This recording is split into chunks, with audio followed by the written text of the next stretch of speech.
इस वीडियो में हम आपको बताएंगे कि हमें अपने घर के लिए यूपीएस कितने वीए का लेना चाहिए। अगर दोस्तों आपके पास ऑलरेडी कोई बैटरी है और आप चाहते हो कि उस बैटरी पर हम कोई यूपीएस कनेक्ट करके इन्वर्टर हम तैयार करें और अपने घर का उपकरण चला सके बिजली जाने के बाद, तो हम आपको इस वीडियो में बताएंगे कि आपको कितने वीए का यूपीएस जो है लेना चाहिए।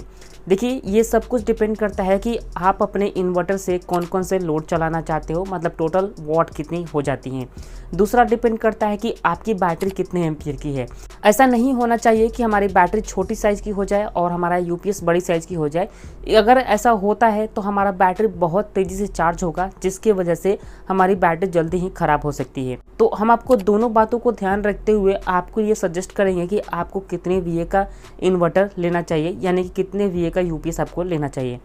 तो चलिए बिना टाइम वेस्ट किए इस वीडियो को शुरू करते हैं और आपको बताते हैं। तो प्लीज़ वीडियो को लाइक करें, चैनल पर नए होंगे तो सब्सक्राइब करें और इस वीडियो को उन लोग के पास जरूर शेयर करें जो इन्वर्टर परचेज करने के बारे में सोच रहे हैं।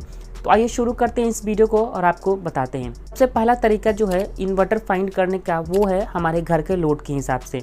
जैसे कि हमारे घर पर टोटल लोड कितना है ये हमें पहले देख लेना है। लोड कैसे निकालना है ये हम आपको पहले बता देते हैं। जैसे कि इन्वर्टर से आप कौन कौन से उपकरण चलाते हो, जैसे फ़ैन हो गया, कूलर हो गया, टीवी हो गया, लाइट्स हो गया, ये सारे उपकरण कितने वॉट की हैं ये सबको पहले ऐड कर लेना है। जैसे कि आप मान के चल सकते हो कि आपके जो घर का टोटल लोड है वो है 400 वॉट का। तो अब हमें कितने वीए का इन्वर्टर लेना है जो कि 400 वॉट का जो लोड है उसको आसानी से चला सके और हमारी बैटरी को भी चार्ज कर सके। देखिए, यूपीएस जो है हमारे घर का लोड भी चलाता है और बिजली आने पर हमारे बैटरी को चार्ज भी करता है। तो चार्जिंग पर भी ध्यान देना है कि हमारी बैटरी जल्दी चार्ज भी हो जाए और घर का लोड भी आसानी से चला सके। तो यहाँ पर हमें क्या करना है, जैसे 400 वॉट निकल के आया हुआ था तो इसमें हमें पावर फैक्टर को डिवाइड कर देना है। पावर फैक्टर होता है हमारा घर का 0.8। देखिए दोस्तों, जो हमारे घर में इलेक्ट्रिसिटी आती है, जैसे ग्रिड का इलेक्ट्रिसिटी आती है, उसका पावर फैक्टर 0.8 होता है, 0.9 भी होता है। मतलब एक के पास में अगर पावर फैक्टर रहता है तो बहुत ही अच्छा माना जाता है। 0.8 से कम है पावर फैक्टर तो उसको बहुत बुरा माना जाएगा। पावर फैक्टर निकालने के बाद 500 वाट आंसर निकल के आता है, यानी कि 500 वाट लोड हो जाता है। 400 वाट का तो लोड था लेकिन 100 वाट एक्स्ट्रा बढ़ जाता है पावर फैक्टर डिवाइड करने के बाद। अब हमें फाइंड करना है यूपीएस कौन सा लेना पड़ेगा। तो उसके लिए हमें क्या करना है, देखिए मार्केट में कई तरह के यूपीएस अवेलेबल हैं। जैसे किसी की एफिशिएंसी 80% है, किसी की 90% है। जिस यूपीएस की एफिशिएंसी ज़्यादा है वो अच्छा कहलाती हैं, जिसकी कम है वो थोड़ी सी मतलब कि लो क्वालिटी की कहलाती हैं। तो मान के चलते हैं अगर हम कोई लो क्वालिटी वाला भी कोई यूपीएस लेते हैं, उसकी एफिशिएंसी 80% होगी, तो हमें क्या करना होगा, यहाँ पर 0.8 से फिर से हमें डिवाइड कर देना होगा। जैसे कि 500 वाट का लोड आया था तो इसमें हमें 0.8 फिर से डिवाइड कर देना है। ये हमारे घर की ये एफिशिएंसी हो गई हमारे यूपीएस की।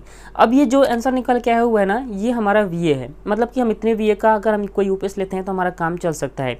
आंसर निकल के आया हुआ है 625। लेकिन दोस्तों, हम आपको कभी रिकमेंड करेंगे कि जो भी आप यूपीएस लेते हो 100 वीए आपको एक्स्ट्रा लेकर के चलना चाहिए।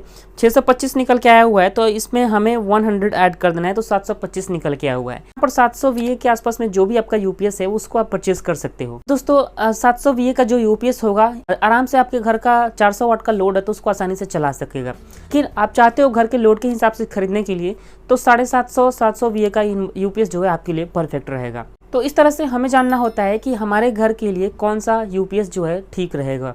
दूसरा तरीका जो हम आपको बता रहे थे वो बैटरी के हिसाब से था।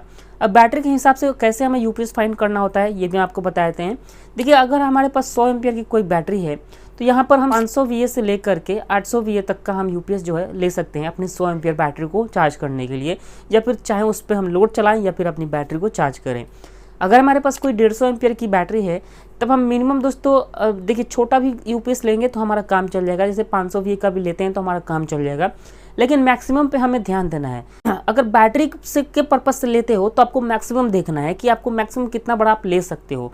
लेकिन घर के लोड के हिसाब से अगर आप देखते हो तो आपको मिनिमम ही देखना चाहिए। जैसे कि मिनिमम देखने से क्या होगा कि आपकी कॉस्ट बचेगी, आपकी प्राइस जो है वो कम पैसों में ही आपको आसानी से मिल जाएगा। तो इस वजह से आप बैटरी पर, अगर आपके पास 150 एम्पियर बैटरी है तो 500 वीए का भी ले सकते हो और 800 वीए का भी, 900 वीए का भी, 1000 वीए का भी आप ले सकते हो। 200 एम्पियर की बैटरी है तो मिनिमम आप 500-600 वीए का भी ले सकते हो। मैक्सिमम 1200-1300 तक आप आराम से आप 200 एम्पियर बैटरी के लिए ले सकते हो। ओके गाइज, तो ये था कुछ तरीका जिसमें हमने आपको बता दिया कैसे आपको अपने घर के लिए यूपीएस सेलेक्ट करना है। उम्मीद है इस वीडियो में आपको सब कुछ समझ में आ गया होगा। फिर भी अगर आपके मन में कोई सवाल है तो कमेंट करके ज़रूर पूछें।